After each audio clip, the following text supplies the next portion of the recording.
Metamorphosis by Franz Kafka, translated by Ian Johnston. Chapter 1, Part 1.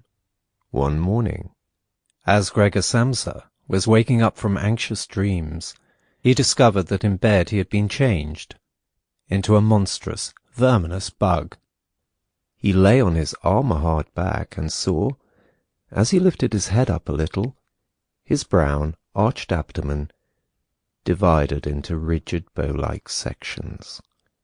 From this height the blanket, just about ready to slide off completely, could hardly stay in place. His numerous legs, pitifully thin in comparison to the rest of his circumference, flickered helplessly before his eyes. "What's happened to me?" he thought.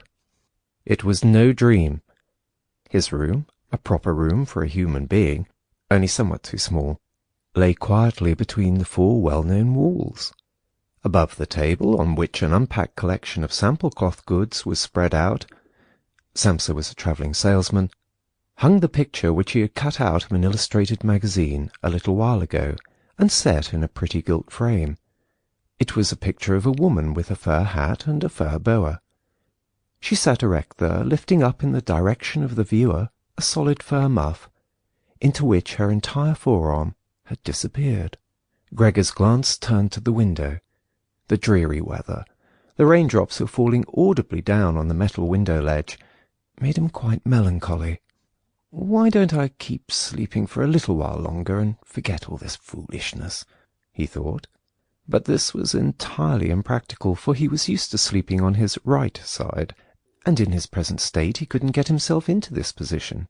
No matter how hard he threw himself onto his right side, he always rolled again onto his back. He must have tried it 100 times, closing his eyes so that he would not have to see the wriggling legs, and gave up only when he began to feel a light, dull pain in his side, which he had never felt before. "Oh God," he thought, "what a demanding job I've chosen, day in, day out on the road. The stresses of selling are much greater than the work going on at head office. And, in addition to that, I have to cope with the problems of travelling, the worries about train connections, irregular bad food, temporary and constantly changing human relationships, which never come from the heart. To hell with it all!" He felt a slight itching on the top of his abdomen. He slowly pushed himself on his back closer to the bedpost, so that he could lift his head more easily, found the itchy part, which was entirely covered with small white spots. He did not know what to make. Sample complete. Ready to continue?